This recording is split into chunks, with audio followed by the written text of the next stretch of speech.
Alright, sure. Hello, and welcome to another episode of Houston, We Have a Podcast. On today's episode, we are talking about one of our favorite Canadian actors, Keanu Reeves, who grew up actually not a few blocks away from where we are recording this right now. And to join us, we have some repeat guests, Ben and Shadoe. Welcome back. Thanks. Thank you so much for having us. Hey. On tonight's episode, we're going to be talking about, so we have some of our favorite Keanu characters that we want to talk about, of which ones are our favorite. We are going to be pitching a new Keanu vehicle to showcase his skills, and we're also going to be trying to recast some existing movies with Keanu to make them even better, as well as also just discuss our favorite Keanu movies and whether we like him or not. We actually have not discussed amongst ourselves whether we actually like him as an actor, so we will get into that. And the bracket. Yes, we have a bracket competition with the characters coming up as well. But before we get to that, as we always do, we want to talk about with everyone movies that we've seen recently that you want to talk about. Shadoe, how about you start off? Something you've seen recently that you want to share with the audience. Awesome. So I saw the movie Late Night starring Mindy Kaling and Emma Thompson, right? I always mix her up with Helen Mirren. Right. No, definitely Emma Thompson. And they were both really, really funny. They both had really equal weight in the film. And yeah, just a really interesting take on like late night in general and like how it could be improved in the future. Yeah. Because I'm not familiar with the movie at all. For sure. Yeah. What is it about? So Emma Thompson is a late night television host, a la Stephen Colbert, but her whole writer's room is like white guys who went to Northwestern, and then like, excuse me, through some competition. Oh yeah, so Mindy Kaling's character plays a factory worker, and that gets brought up a lot. Like it gets brought up as like a slam all the time too, but it's like a lot of your audience is factory workers and like people like that are doing that, so it's great to have that perspective as well.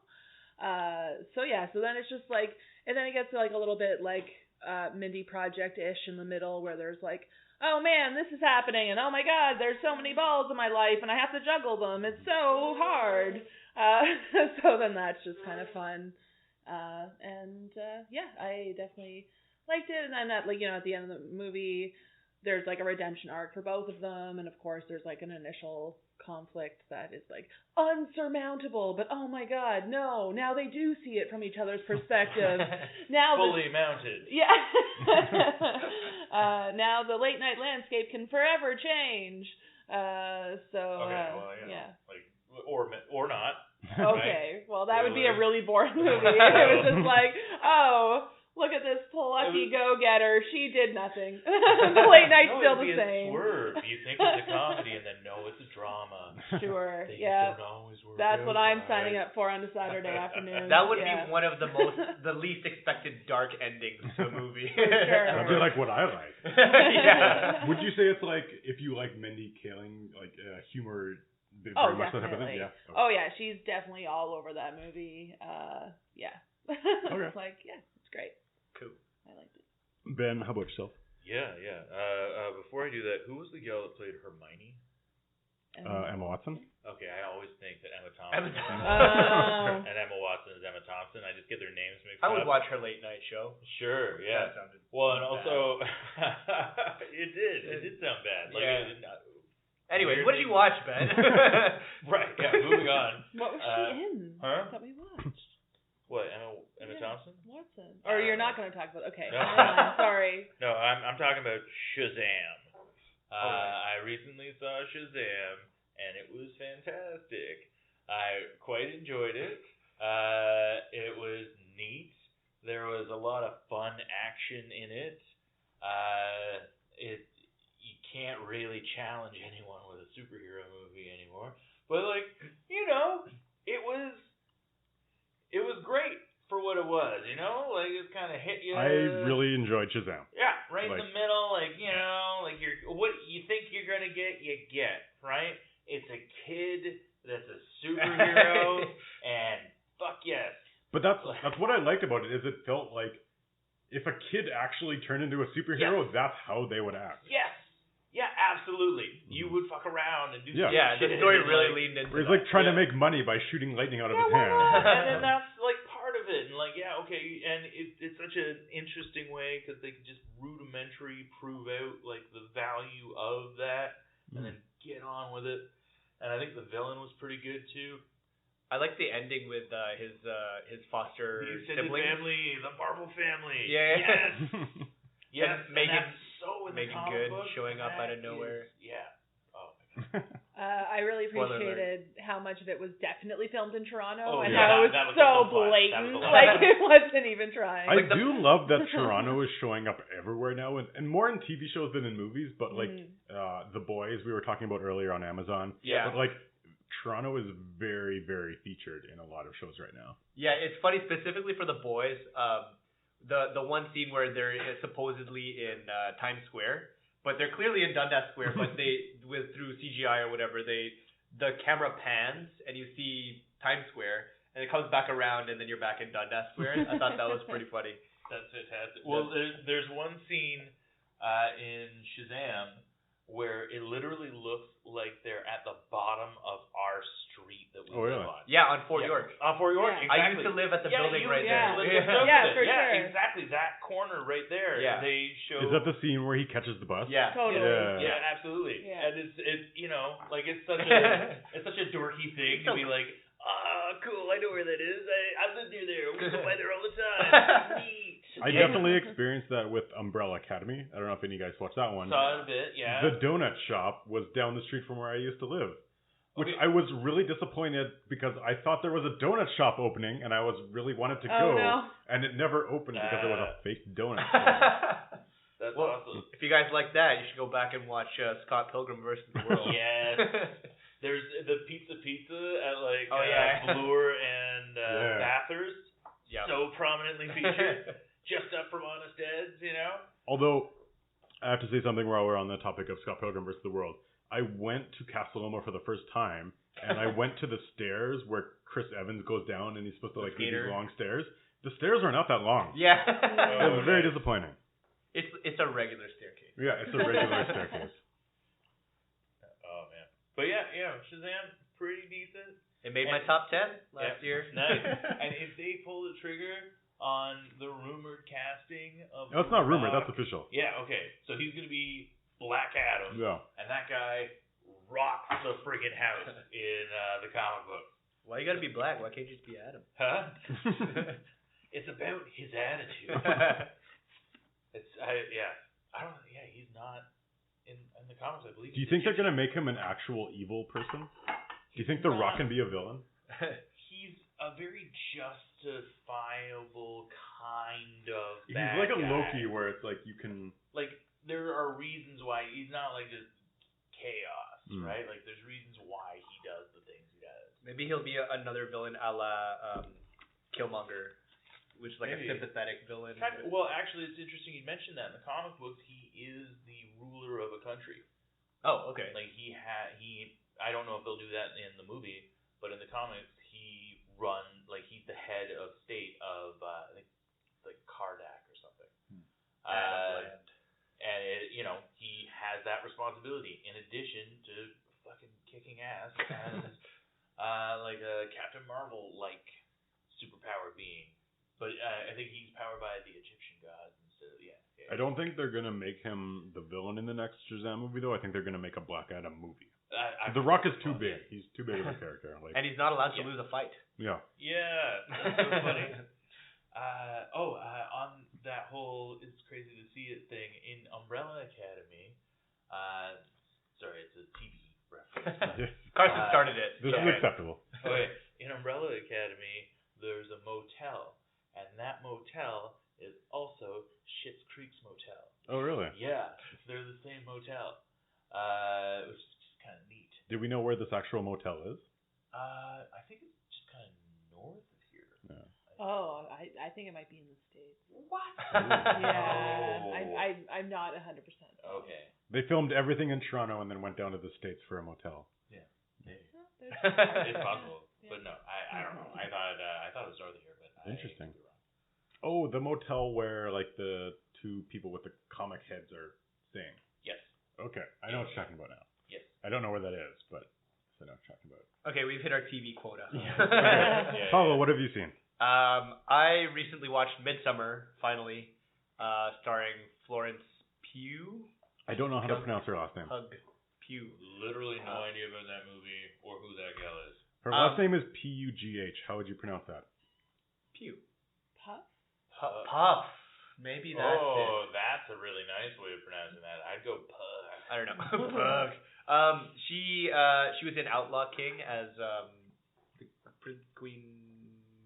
queen, the princess who marries the Outlaw King. She's also in. She was in Little Women this year. She was in Little Women. She was also in the wrestling movie with. Fighting with My Family. Yes. Okay. I haven't seen it, but I do know. Okay. Good movie, by the way. Anyway, she's a star. Chidi from The Good Place is in this movie as well, and Will Poulter, who continues his run as a character who you hate. Okay. The most punchable face in Hollywood. Yeah. Yep. And basically, it's a horror movie, but it's not a conventional horror movie. It's basically these friends go on a trip to Sweden. They end up in a commune where two of the friends are like doing a project or like a university. Their thesis project. I'm in high school. They're doing their thesis on this commune, and then it just everything is very weird. And I don't want to give anything away because I think you guys should watch the movie. It's very fucked up though. Okay, cool. Yeah, it's just the last 10 minutes are completely insane. Yeah. Yeah. Yeah. Watch the movie. It's good. I'm a huge fan. Yeah. Okay, cool. Me too. Faye was like just, what are you watching? But it's from A24, I think probably my favorite movie studio right now, because they just take young directors and empower them to fulfill the vision and make original movies. Original weird shit. Yeah. Which I really enjoy. Oh, and it's directed by the same guy who did Hereditary. So that might give you an idea of like okay. Very horror based. Yeah, very much. How related is it to Midsummer's Night's Dream? Not at all. No? I don't know what that is. It's the play by William Shakespeare. Oh. Of course I know that. Yeah, right. There was a movie of it. There was. I feel confident. Puck, right, guys? Puck is in it. Puck. Pew. All right, Carson, what did you think? I watched The Gentleman. I'm forgetting the director's name.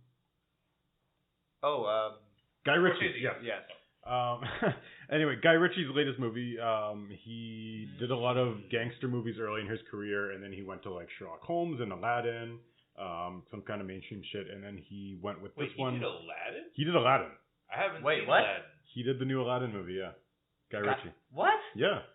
Is there a scene where like Aladdin slow motion gets ready to fuck someone up? There kind of is like a little bit of like underworld gangster Aladdin scenes, but like very briefly. But anyway, he has stopped his mainstream, at least for one movie, and gone back to his roots. If you have seen Lock, Stock, and Two Smoking Barrels, yes, is very much the same movie. Awesome. But just with bigger budget and better actors. Matthew McConaughey, Charlie Hunnam.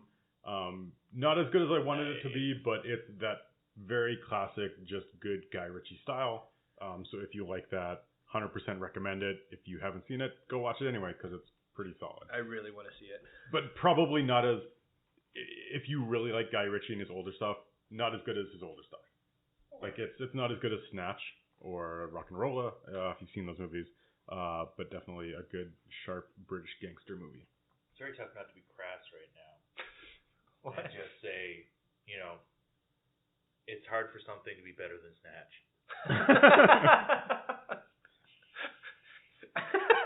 From a movie perspective, I totally agree with you. Snatch is a very good movie. Movie, other. Generally, I'm a fan. All right, let's move on. Keanu Reeves, folks. Keanu Reeves. Oh, that's what we're talking about today. He's probably also a fan of probably, snacks. it seems like. I think he would respectfully be a fan, though. Yeah. Oh, Yeah. we're not talking about a lack of respect here. No, never. Positive. Okay, so we've planned this podcast. We've talked about Keanu Reeves a bit. I actually don't know your guys' general opinions on Keanu Reeves, whether he's a good actor, what you like about him, what you don't like about him. So I just want to open it up. Like, I'll ask an opening question. We can expand from here. Do you think Keanu Reeves is a good actor? Yes. I think he's good at very specific things. So, like brooding, angry, a la John Wick, and like spacey, like not knowing what's going on type. So that's half Bill and Ted, half Neo. I think those are his comfort zones. But like, there's not a lot of range of emotion in his face. I feel, but he's like the man. Bruce Lee has a saying. I fear not the man who knows 1,000 kicks, or who practices 1,000 kicks once, who practices one kick 1,000 times. I fear the man who practices one kick 1,000 times, and that's Keanu Reeves. He's practicing those 2 kicks 500 times each. Okay. I question how much he's asked to do. And I think that's fair. If I was just told to, play it cool, man. You're Keanu Reeves. You're going to go out here, maybe a little, like, okay, here's the thing. Gravelly, I think he does extremely well. Like John Wick, Speed, a little bit of The Replacements, that kind of gruff, everyman quality. I also think he kind of does himself a lot of favors by, like, knowing that he's a good guy. Like, we all know, like, we've all seen the news. He's like, likable. We know, yeah, he's likable. He rides the subway. He helps people out. He does cool stuff. He makes sure that people on the set get paid. Like, he's a cool dude. We understand this about him. So, like, I'm not necessarily bummed out if I find, like, some of his stuff. Are you saying he's not a good actor, but he's a good person, so you're okay with that? It seems mean to say he's not a good actor. I have enjoyed what he's done. I have not seen a great deal of range, but I question if that's on him. I mean, it's kind of what I was. Yeah. Okay, so I think I'm with Paulo. But like he's good at what he does. Yeah, I'm like a step back from that. Like one small step back from that. I think the same thing, but like maybe I don't know if it's his choice to play a lot of the same roles. Subdued. Yeah. Subtle. Or if he's just been typecast. Could be typecast. I mean, it's not really his fault either way. But like he's an entertaining actor. I just like I don't know. I haven't seen an amazing performance from him before. I've seen a really bad one, but I don't know. Shadoe, your thoughts? Sure. I think it's interesting, and it almost makes me think about, like, how do you define actor? Like, if it's like an entertainer, like he's basically been in a blockbuster movie every year for the last 20 years. Like, he defines going to the movies in a way. So in that way, he's an actor. Like, he is one of our best actors of our time, weirdly. Not that, yeah, and I would agree, like, not that he has to have, I don't think he has to have a lot of range, though, because I don't know how many people are going to the movies expecting a lot of range either. So, I don't know. So I like him. I also have a soft spot for his, like, sweeter, more, like, non-action based movies. And also, like, I'm not a big fan of action movies, but with Keanu Reeves, like, he pulls me in. Like, I won't, like, there's lots of, like, they're all, like, right off whole genres, and then it's like, yeah, but what about if Keanu Reeves is in it? I'm like, well, maybe. So I think he is like I don't good actor, I don't know, but like yeah, I don't think he has to be challenged to your point. Yeah. But at the same time, like he is doing his job more than adequately, constantly. Actually, Shadoe, that you actually just reminded me. I was saying that like I made the point about like his range, but then I just realized I haven't really watched any of his other stuff. It's just like his action movies or like his action movies and The Replacements. And that's pretty much my experience with. But even within that, so you look at like Bill and Ted, The Replacements, Point Break, and then like John Wick area, there's a decent amount of range from him being like surfer dude to totally cynical asshole. And like he does play a range within that. He's not totally one note all the time. Yeah, I'm not saying it's just the same guy every time, but there are like you gotta agree there's a lot of similarity, like between say what's his character in Speed? Jack Travern. Yeah. He's like in the middle of. Thank you for saying it. I didn't I like had no him in the idea. Jack. He's like where John Wick is one side of the serious spectrum, and like say Bill or Ted. Which one is he? I don't know. He's Ted. Okay. Ted is on the completely goofy side. I think like Jack Travern is on the middle of the action. I would say he's much more serious. Super serious. He doesn't tell a joke outside of maybe something kind of sardonic to his partner. He tries to do like the one-liners, but other than that, he's not like a joking character. Yeah. Okay, fine. Like Point Break is the in between. Okay, yeah. But like it's that line is very like on the same, not on the same note, but like it's you know what I mean? But here's the thing. I will argue that he's a very relatable character. And I think for a character like Neo in The Matrix, or when you talk about Harry Potter in Harry Potter, or Luke Skywalker in Star Wars, you're going into a fantastical world, and you want a character who is very relatable, very like low beat, very neutral that you can relate to. There's actually a book, I think it's called Creating Comics or Making Comics, that talks about how you draw a character that you're supposed to relate to versus a villain. And the character that you relate to, you're supposed to draw with as little features as possible, because anybody can relate to that character because there's no character. Whereas a villain you add more dimension to because there's less things that you can relate to. They're more different from you. So a character like Neo in The Matrix, I would say is actually a really good character, the perfect character for The Matrix, because anyone can relate to Neo. He has no character. And I would say that's actually a really good performance, even though it's neutral and like non-existent. Yeah, I would agree with that. Like to maintain that neutrality is in and of itself kind of impressive. Yeah. For sure. Yeah. Does that more lend to his acting style, or is it more of his great performance, you think? Because I think early in his career, when you look at Point Break or Bill and Ted, he was almost being typecast as like surfer bro dude, and then he became more serious as time went on, and I think people realized he was better at that more like serious, cynical person. Speed's what brought him to that dance. Yeah.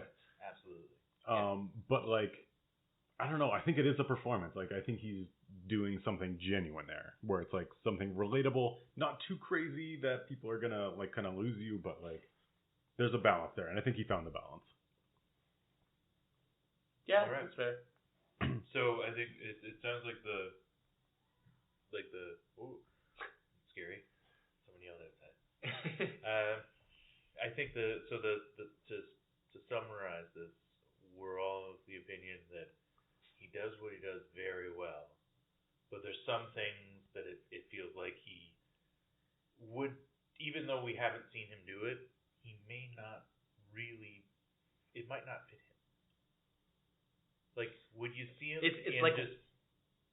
Okay, so here's the question. It's not the role that you would cast Keanu Reeves in to do. That's gonna exactly be my question. We have a question later on that we're gonna be like, what would you cast Keanu in? What do you think? Like, what's a role recently that you would be like, absolutely 100% Keanu would not fit this role because he couldn't do it? Like, what is outside his range? Okay, I've got one. It is potentially controversial. I don't think he could have played the Joker. Which one? The most recent one. Okay. I don't think he could have done the performance that Joaquin Phoenix did. I just don't see it. That sounds so messed up. No, it's not like I'm doing it, right? It's not like I'm doing it at all. Right. Like I can't do any of that stuff. I would It's like to impressive see him what he try can it. do. Yeah, sure. But I just don't. I don't think some of that he would be able to do. I think he would definitely have his own twist on it. Sure. Because I think Keanu's a relatable person. I think in the joke they were trying to go for something relatable. Really?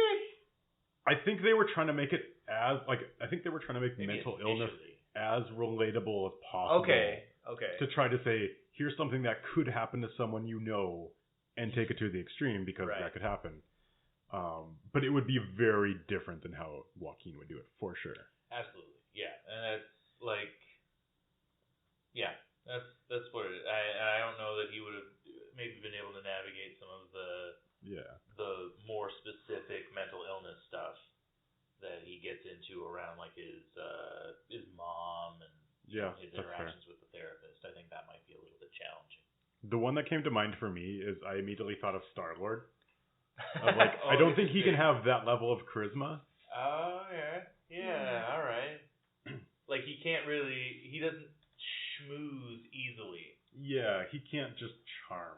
Like he which is odd because I think he's actually a charming person day to day. He's kind of magnetic. Yeah. Like yeah, you're like into him. Like he's cool. Any other opinions from you guys? I think, interestingly, we were just talking about this movie, but like Shazam, I think he's too far removed from his goofy side at this point.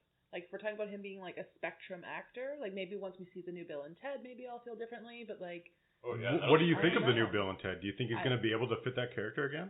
I hope so. And then actually, if I see him pull off a really goofy performance in Bill and Ted, I think I would change my opinion on maybe how difficult it's been for him to keep a straight face this whole time in his other roles. I guess, yeah, if he's like somehow he's revealed to be this. Basically, all he has to do is do one performance that is outside of anything that we've seen that he does really well, and then that would turn every other situation which he was in as that was a choice rather than a limitation. Right? Like, and I still think there's a chance that he could do that and just totally be like, no, guess what, guys? I was the voice of Rainbow Bear on the Care Bears this season. Yeah, that was me. And you know what? I was good. And we won an Emmy because of me. Like, you know what I mean? Like, something just completely unexpected. And then every other thing, I'm like, he chose to limit that performance. I really want to see the Care Bears win an Emmy now. Yeah. I don't even know if it's still on. Is it on? It's definitely not. No, not the original. I don't think it's been remade. No, there was 3D. Like, Are you serious? I'm sure I saw clips of like a 3D animated Care Bear Okay, TV show. we're gonna have to fact check this on the Sure, break. yeah. Look Okay. in the description of the YouTube video. Yeah. Oh my gosh. We're not doing Not YouTube this. anymore. What? You guys not doing Well, YouTube it's still anymore? there. But I haven't even been Oh, posting really? it. the last one was there. Nope. Oh, drama. Like 4 months ago, I stopped. There was What was the last one I listened to on you? Whatever. Okay, we'll talk about this later. Yeah. Okay, so let's shift a little bit. Less about analyzing Keanu as an actor, but just like, what are your favorite roles? Like, what is your favorite version of Keanu out there? I'll go first there. At this point, okay, you know what it is? I'm a little bit older. I'll just say it. I'm a little, and the Keanu Reeves that I really grew up with was, first of all, Bill and Ted, and then second of all, Speed. And then honestly, in high school, man, it's tough to say which character I would have to go with Speed, honestly. I had it on VHS. I watched it a ton as a kid. It was one of those movies you could watch at your grandparents because there's not a whole ton of swearing and there's zero nudity. And apparently that matters because we're all sad. Oh my god. But yeah, I gotta go with I think it's tough because the Matrix is right there, and that's a pretty awesome role. So we talked about this earlier in the week about Speed. Yeah. I haven't watched Speed since some afternoon in the late 90s when it was on TNT, and I saw it once, and I know about what Speed is about. You know, there's a bus that has to go a certain speed, and I remember, sure, it was fine. I recently rewatched this like 2 days ago. It is a very good movie. It is a very surprising to hear from you. Right? Like I expected to go in being like, this is kind of a shitty old movie. Yeah. It's actually pretty good. Yeah. He gives a good performance. He's serious. There's good set pieces. Mm-hmm. I was quite surprised to see that it was quite good. The stakes are always raised. Yeah, it was good. And it kind of like it starts ramping up right away, right? And you Yeah. get like introduced to people, and comes back. Oh, it's so good. I totally expected him to be like the very goofy 90s one-liners guy, which they do a couple of, but like for the most part, he's just a serious cop trying to do his job. His one-liners are basically like shouted, right? Like angry one-liners, like, "Oh, that's gonna hurt!" Like, Yeah. Well, like I'm taller. yeah, yeah. Oh my That's god. funny.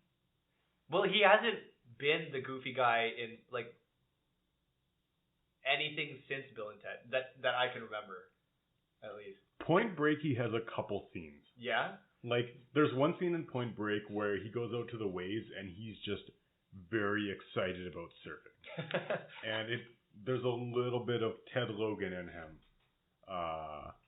that I think shines more than like his other movies, but like, yeah, not as much. I think. Oh, sorry. No, I was gonna say also when he plays himself, he's a little bit more goofy. Like in "I'll Always Be My Maybe." Always. That's what I was gonna say too. Yeah. Yeah. I think that one's my favorite Talk about that one too. of him in recent memory because it's so different from everything else that he's done recently. Mm-hmm. And like, even though he's quote unquote playing himself, it's just like as an eccentric I always asshole. love that though. Which is it's great. Like he's funny, but then at the same time, on the other hand, he's still kind of like gruff and like brooding, which is like he's never really out of his comfort zone, even though he's supposed to be playing a silly character. And so, I haven't seen this movie, but is he playing, because he's playing himself. Yeah. But is he playing himself or is he playing a version of himself? Definitely a version. Yeah. Like It's any. not him. Yeah. Like I'm trying to think of another great. Oh, like again TV. Sorry to break the rule. In Don't Trust the Bee in Apartment 23, like James Van Der Beek was playing James Van Der Beek.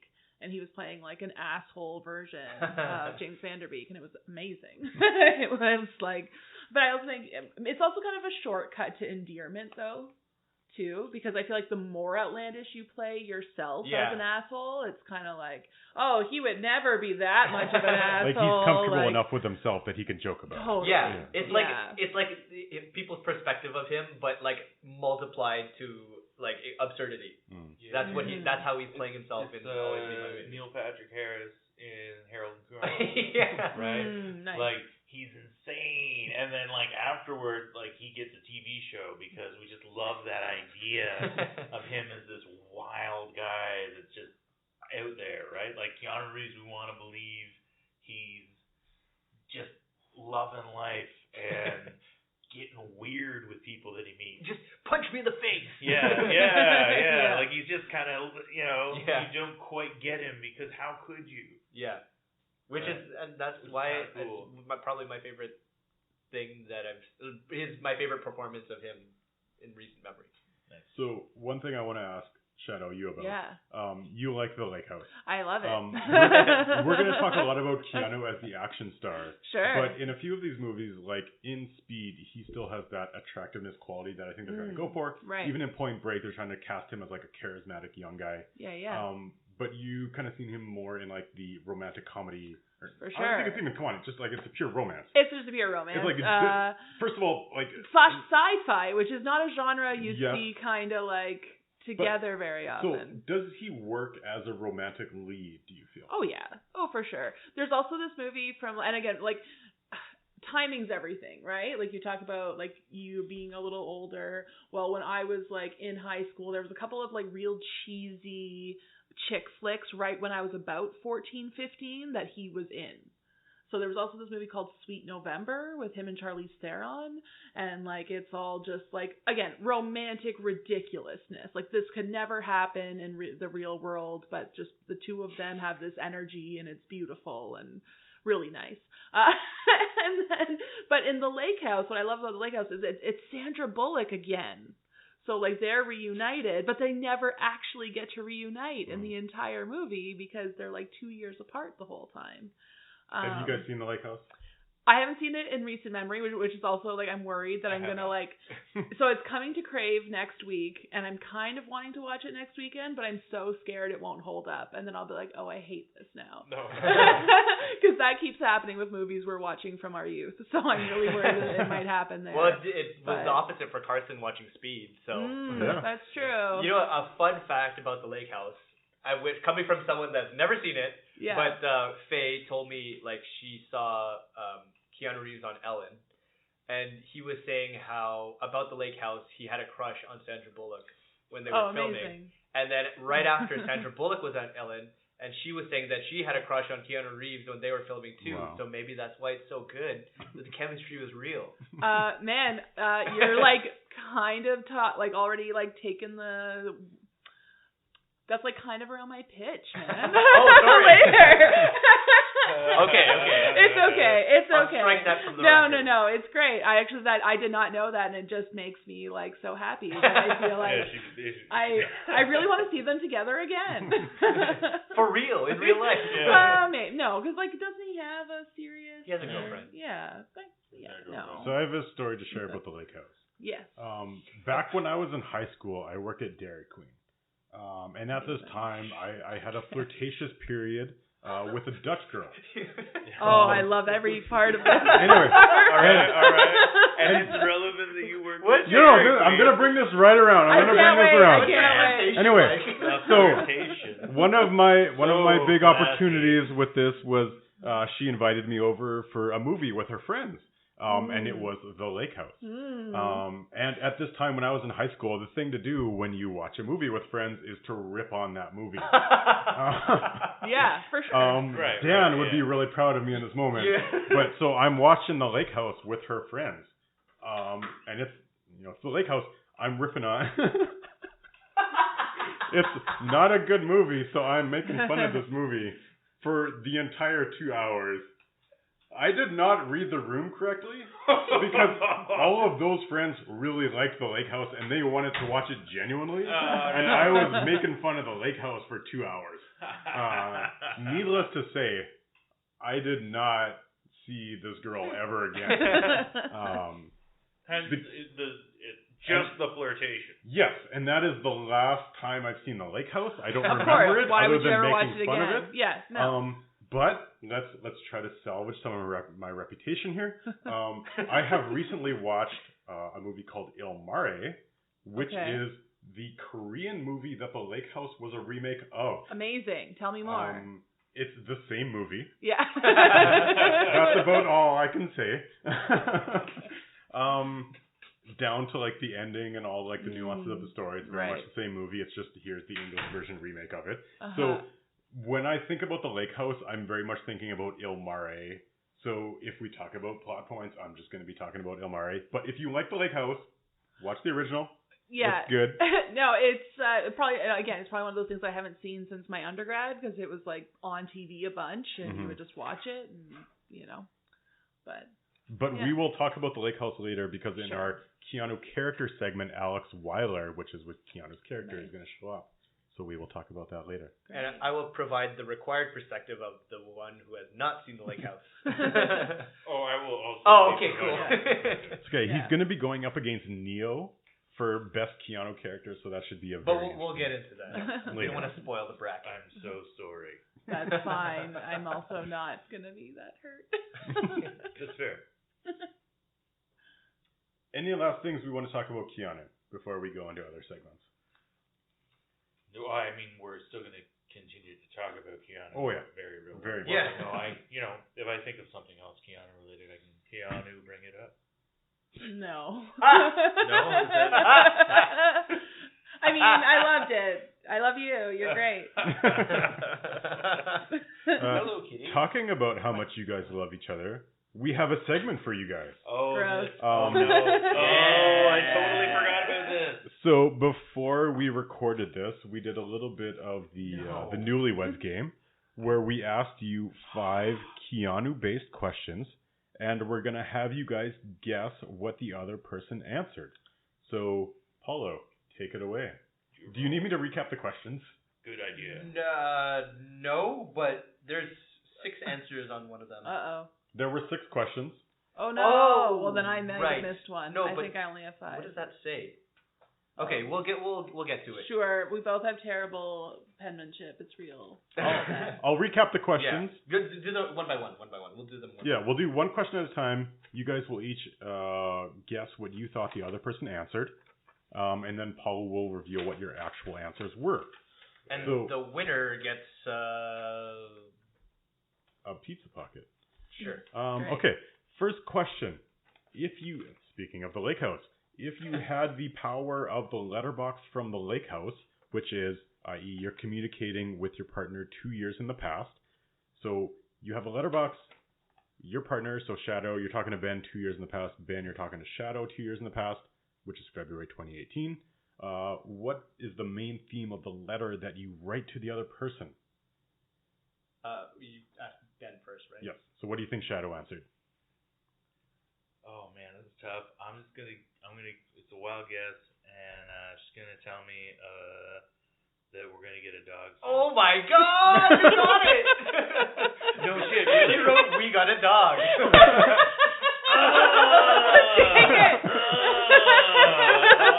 Yeah, what? All right, Shadoe, no pressure. Oh man. With your reaction, I was gonna guess the same thing, but your reaction is like letting me know that that's not the case. Damn it. 2 years ago. I guess it's probably gonna be something like supportive about like my career path being something that works out.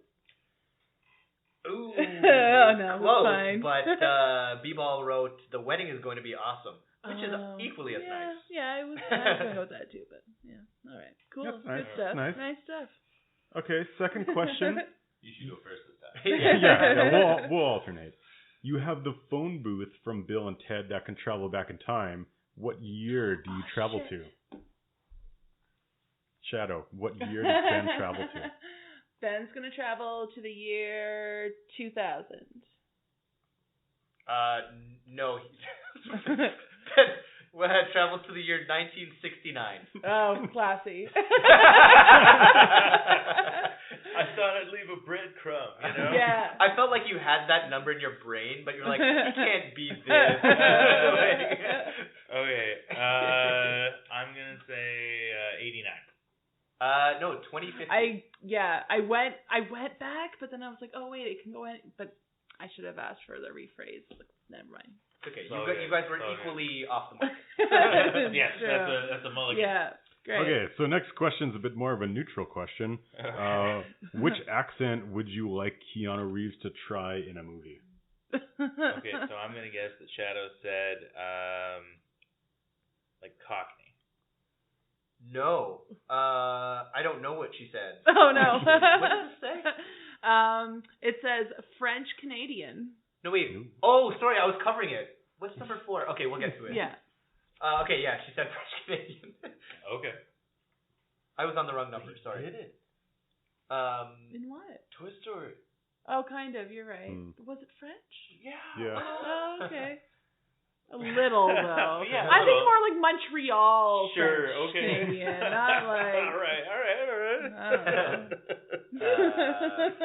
Oh, your turn. Oh shoot. Ben got so worried about it. I'm gonna say Hawaiian. Close. Italian. Oh, You wrote okay. Italian. How was that close to Hawaii? No. It's not. Okay, so next question, Shadoe. You're answering first. What is your Matrix hacker name? What did Ben pick for himself? I think he picked Bong Farter. Oh, that's a really good guess. That was close. Yeah. It's Burnzor. I picked something out of the clear blue. Okay. Okay. It sounds the same. Yeah. All right. I'm gonna, if that was her answer to this, then I'm gonna guess Trogdor. This is the one that you're gonna have to read for me. Yeah, it's the Raura, but that's like new. Raura. Oh, okay. Yeah. Okay. Yeah. Rara. I need a Okay. uplink, whatever it's called. Yeah, no, I can. I need an exit. It's a real quick thing. So I'm both like tiger in like the zodiac stuff, but also like a centaur. Oh. So I was looking up like centaurs with tiger stripes the other day, and it turns out that a combined creature is this mystical thing called the Raura. Oh, that's cool. But it's frightening as hell. It's really scary looking. But anyway, yeah. Interesting. Burnzor, we need guns. Lots of guns. I don't know that at all. No, I don't even know it's the thing. God damn you, Burnzor. Is that real? Huh? What? These are quotes from The Matrix. Oh, yeah. Oh, okay. Nice. Okay, if you voiced a toy from Toy Story, what type of toy would you voice? I think it's Ben. Okay, it's me first. Okay, what kind of toy would you voice? I'm going to guess it would be like a wooden giraffe. It's very specific. I love it. I like it. She wrote an Etch-a-Sketch. Okay. Mm. Okay. Mm-hmm. Your turn, Oh, Shadow. dang. Ben, what would you... stuffed panda bear? He selected a speak and spell, which I was gonna guess that, actually. I really was. even though you guys got it wrong, your answers were similar. So I like that. It's like you type the thing. And Oh, then okay. I couldn't think of what it was called, but I was thinking about it. Oh, that's so funny. Okay, and then we had a bonus question, which Oh, right. I think we only had one of them be right.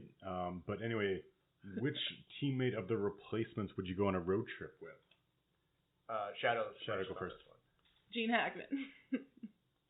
I guess he counts, but it's not him. Oh, fair enough. He picked the kicker, Okay. the smoking British gambling kicker. All right. Okay. Right. I'm gonna guess Gene Hackman. No, she picked Orlando Jones' character. What? The- Orlando Jones in that? Kitty, no. Don't sit down. She's just pawing my back. It's Oh. all good. Yeah, she'll do that. Oh He's my the receiver gosh. that couldn't catch anything, so they poured glue on his hand. Oh, right. I forgot that character existed at all. Yep. I'm so sorry. He's a funny guy. Oh, well, that first Again, one, that though. was based on Yeah. just I had to get a whole refresh on who was in that movie. So. That first one, though, guys. You got that one. Whoa. Oh. Yeah. That was the one you hit got. that Nail one on the You're- head on that one. Ooh. You're the winner of the segment. Right off the top. I hit it, and I quit it. Guys, Nothing did you else. know we have a dog? Congrats, B-Ball, on winning the newlywed I game. won. That's, yes. There's a winner. I believe that's how the newlywed game wins. One of the spouses wins. And Yes. shows your dominance over the Yes, other. No. yes. Just kidding. Anyways, so we're gonna move right along into the best Keanu character March Madness style bracket, head to head, face off to the death. One can remain, and the rest are deleted from memory. Okay. From Wow. the Matrix. Yeah. So Carson has put together a list of eight Yes. characters. So I put together 8 characters here. You guys don't know the first round matchups, but essentially, first round matchups I've tried to match like to like as much as possible with Keanu characters. So we try to compare like similar type of Keanu characters to similar type, and then beyond the first round it's going to be a shit show because he actually, as much as we say he's have very limited range, he actually has played a fair decent amount of characters. So the matchups that I have that we're going to go through, first round, John Constantine versus John Wick. Battle of like cynical anti-heroes. We also have Ted Logan from Bill and Ted versus Shane Falco from The Replacements. Kind of the bro Keanu Reeves characters. Okay. We also have Johnny Utah versus Jack Traven, the police characters. And then in the battle of the other ones, we have Neo from The Matrix versus Alex Weiler from The Lake House. They don't match up very well, but that's the only other ones we had. So essentially, I'm going to be the judge from this. You guys are going to be the 3 contestants. Whatever character has more, like... Well, the characters are the contestants. Well, yeah, sure. But there's 3 of you. As long as 2 of you votes for somebody to be the better contestant, that contestant will be to move on. You guys can try to argue between yourselves and try to convince the other people to switch sides if you want. But I will go through these matchups for you. You guys understand? Yeah. Cool. Yes. Okay, first matchup. John Constantine versus John Wick. Go. Okay, it has to be Constantine. I mean... What? What? Oh my What? gosh. All right, Shadow, looks like we're convincing you. Please do, because I do not care. Okay, let me say my piece. Let you go first. John Wick is like probably one of Keanu's best movies, like trilogy of movies. But in terms of a character, as cool as he is not really. There's not a lot of layers to that character. It's a cool world. It's a cool movie. Cool action, great movie, but the John Wick character is not as cool as John Constantine.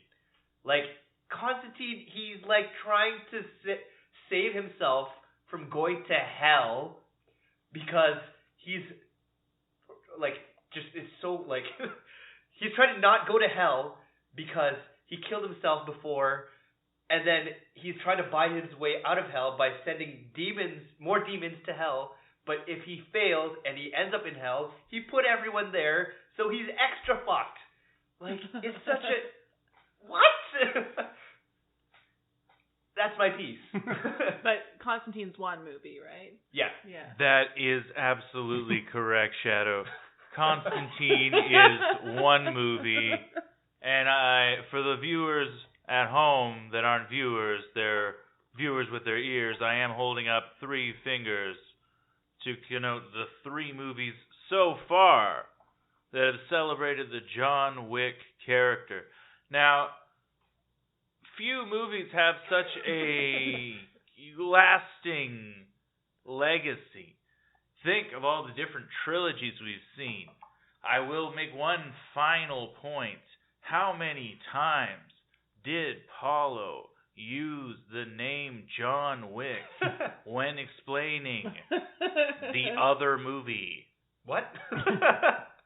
The first 2 minutes were nothing but John Wick is pretty good, okay? Seriously, John Wick is great, okay? We all know John Wick is good. I rest my case. Okay. Question for Paulo. Okay. Is there more character development in one movie of Constantine versus 3 movies of John Yes. Wick? John Wick 1, John Wick... The judge is not impartial. The judge is impartial, for sure. This is how I'd like to call the John Wick movies. There's John Wick 2, more John Wick, and John Wick 3, John Wick again. The wickiest. He's the same guy. Like, and don't get me wrong, to your point, B-Ball is great. They're great movies. I love them. But as a character, he's the same guy. Like, there's more development in the hotel owner. Hey, Paulo. Yeah, what's up? Why isn't there a second Constantine movie? Because people don't know what they want. Seems like they pretty clearly want more John Wick. It seems like they want more John Wick movies, but... They love seeing that guy fly off the deep end because the smallest infraction has befallen him. I mean, it wasn't really small. Oh, Like, yeah. they killed his dog. It kind of sounds like he's a big fan of John Wick over here, Shadow. Your choice on who you choose to go forward. I realize I may be poisoning this well at this point. This is all down to Shadow. Okay, great. I am going to vote for Constantine. I knew it! I knew it! You're insane. Okay. No, here's why. I have reasons. The bracket is the champ. The bracket is the champ. Please explain, Shadow. Okay, I explain. look forward to you arguing Constantine's greatness against another character. That's why? Yeah. Does that feel good, Paulo? I will defend John Constantine till I die and Great. go to hell. It really depends on who's up next because there are some things that I do quite like Constantine. Now that this is over, I do like it. I am a big character, DC. man. I love that movie, honestly. No, It's a great movie. I It's- would still put John Wick ahead of it, Yeah, but fair. I have seen the movie Constantine no less than 20 times.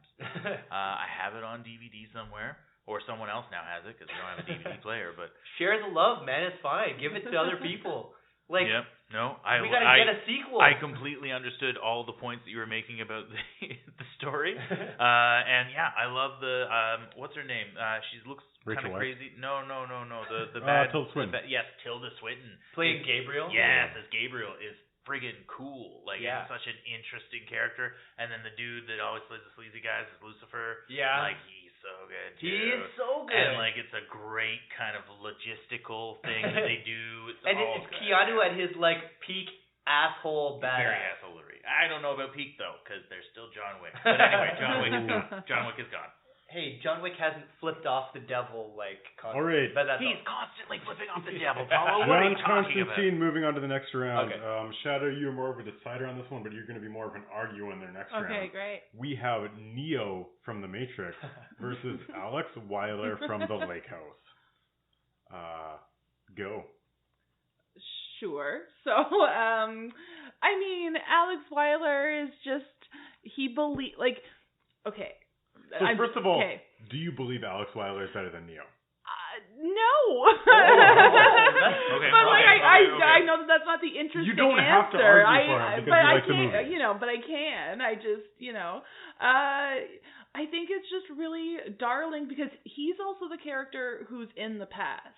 And he accepts that, as they're writing back and forth, and I feel like I would just freak out. I would just, a lot of the stuff is more about, her and, figuring stuff out and all that stuff, and, why, I don't know. I gotta rewatch that movie. Also, yeah, no, a cheesy romantic movie is not gonna stand up to, a trilogy. Is it a trilogy or a quadrilogy? Yeah, it's a trilogy. Okay. It depends It's on how going you to be a it's gonna be a quadrilogy. quadrilogy. and it depends on how you classify Animatrix.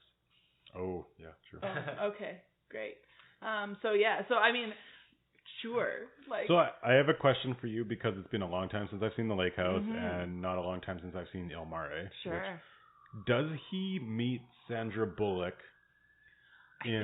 before he gets hit by a car? I don't think so. I think it's they get the quickest glimpse, and then. Because in the Korean version, the character actually not meets, but actually interacts with the character 2 years before the girl knows that she's getting messages from him. Right. Which is I would have to rewatch it. See, it has been a long time. I would say it's at least been 10 years. I'm actually curious to watch this movie now. Coming out on Crave next week. Yeah, Guys, I don't work for Crave, but. Okay, I've talked about Netflix so many times on the podcast. Yeah. Yeah, you think they would throw a free subscription around a little bit? I know, come on, guys. Come on. I got a month free when Game of Thrones is on. That is cool. It's probably done now, but Okay, so I'm gonna say Neo, right, guys? Come on. I'm gonna say Neo too. I gotta go Neo. do you want to fight for Alex Weiler or? I feel insufficiently prepared to do so. Well, what does your heart tell you? Well, no, because again, it's just a cheesy romantic movie, so Okay. characters aren't fully fleshed out in those kind of movies, really. They're just. Because after this, we may or may not talk about The Lake House again. Is Is there any supporting things you want to say about Keanu Reeves as a romantic lead in a romantic Get it movie? in now, because we're going leaving the down the podcast. well after this. He can be romantic. I believe it when he plays romantic. Do you think in Oh, Speed, okay. is he a genuinely romantic character that you think Sandra Bullock would fall in love with? I think it's just circumstantial. I think Good answer. ladies Good answer. ladies like emergencies and things that get you out of those emergencies. Have you seen the new Star Wars movie? No. Not the most Oh. recent one. I almost want to spoil something. What were you gonna say? Well, okay. No, don't. Do you care about the end of the Star Wars movie? A little, yeah. Yeah, okay, I'll Don't, skip this. don't, Fine. yeah. That's fine. But okay, yeah, to that whole thing of Speed, that part at the end where I think I spoke The kiss? when they're after they slid along the pavement on like a metal You don't have to sheet. worry about spoiling Speed. Yeah. And then they're making out. That's some hot shit, right? Like let's go. Do you think it's warranted? Like for me, it kind of felt out of nowhere. I think there's a little the bit adrenaline rush of almost dying, and there was then you live. The relief. Will they? Won't they? Like there was a little bit of eye fuck from Sandra Bullock. Relief is the ultimate aphrodisiac. I think is what that movie is trying to sell. There was a little bit of I felt like the movie was done, and then it felt like a little extra that wasn't part of the movie. Them making out? In the Speed, Yeah. It happens in those movies. Yeah. Again, I think it's a little bit of a subtle, maybe they're into each other kind of thing, and then also definitely just adrenaline, right? You just jack straight up, and then they're sliding around on that metal thing on the asphalt. Seemed like a good idea at the time. And they're around, they're on top of one another, and you can tell from the adrenaline, things are about to go to stage 2. And they clearly didn't end up together, so it was just the. True. Yeah, they were done by the time Speed 2. By the time she went on her cruise. Actually, I haven't seen Speed 2. Who's the main guy in Speed 2? I don't know what his name is. They just got some rando dude to come in. No. Okay. He thought he was getting his big break, and. No. He turned down Speed 2. No, the guy who played. Oh, okay. Whoever. I was reading up on Keanu because of this, but he turned down Speed 2 so that he could go perform a stage performance of Macbeth in Winnipeg. Whoa. Which, mad respect for Keanu. Yeah. That's great. Also, he got away from that stinker. But maybe it was good with Keanu. Maybe. The high drama on the high seas. Anyway, Neo is through to the second round. Yay. Our next battle of the cops. Everything he wants. This is my podcast. Yeah. Sorry, what? Who is The Battle of the Cops, Johnny Utah from Point Break versus Jack Travern from Speed. Speaking of Speed. I will not accept anything other than Jack Travern moving forward in this category. I understand that at one point Point Break might have been Point Break. Oh, okay. Might have been the movie of the times, and the reference. But I think Speed at this point, there's people now, they have no idea what the fuck you're talking about when you talk about the movie Speed. Coworkers, no idea what you're talking about. That was me. Because you worked with a bunch of young people. Yes. We work with, millennials do not know Speed, and they certainly do not know Point Break. And that is why I am arguing for Jack Travern for Speed. The only thing I know about Point Break is from watching Hot Fuzz and them watching Point Break. Yes. When he shoots the gun in the air. When he shoots his gun in the air and goes, ah! That's it. That's his character to me. There's a scene where he goes surfing and he's very excited about surfing. And it's he's getting just all undercover, and then he goes surfing and it's just my life has changed. That type thing. See, I'd like to see that. But, I mean, I can't responsibly vote for Johnny Utah. Johnny Utah. It's a great name. It is a great name. Mm-hmm. It sounds so made up. If only his name in Speed was Johnny Utah, it would be perfect. Yes. But I would believe it then. Because of how serious he takes everything. But Johnny Utah just seems kind of like a crazy name in Point Break. Do you object, Shadoe? Not even in the slightest. Have you seen Point Break? No. Okay. I mean, but I feel like it's again I feel like there's other movies where or other forms of media where the people in the media are watching it. It's one of those things that gets referenced enough that maybe you don't you're not have to seeing see the it. character itself, you're seeing the interpretation of the character. Yeah. Johnny Utah should have been what his character was called in The Replacements. That's a quarterback name for sure. It's actually in Point Break, it's referenced as him being a quarterback. Johnny Utah, Joe Montana. Yeah. It's right there. Okay. That's fair. Johnny Utah moving on to the next round. No, he's not. No. Oh, sorry, Jack Travern. Jack Travern. So our final round is Ted Logan from Bill and Ted versus Shane Falco from The Replacements. Battle of the Jock Bro Keanu Reeves characters. All right. I have my vote. I will let you guys speak first. This is like the battle of the movies I barely remember. Like, barely remember. But I'm a huge fan of The Replacements. As am I. yeah, I recall it being pretty good, but I can't really recall it. So I'm going Ted. I'm also going Ted. Okay, so you're clearly, Paulo, you're on Shane Falco. Can you convince one of these two to shift over to Team Shane Falco? Oh my god. Like, Shane Falco is an athlete's dream. Okay. Like, like getting your second chance to play pro ball in any sport. Like, for me, it would be basketball, obviously. I would take football too, sure. But, like,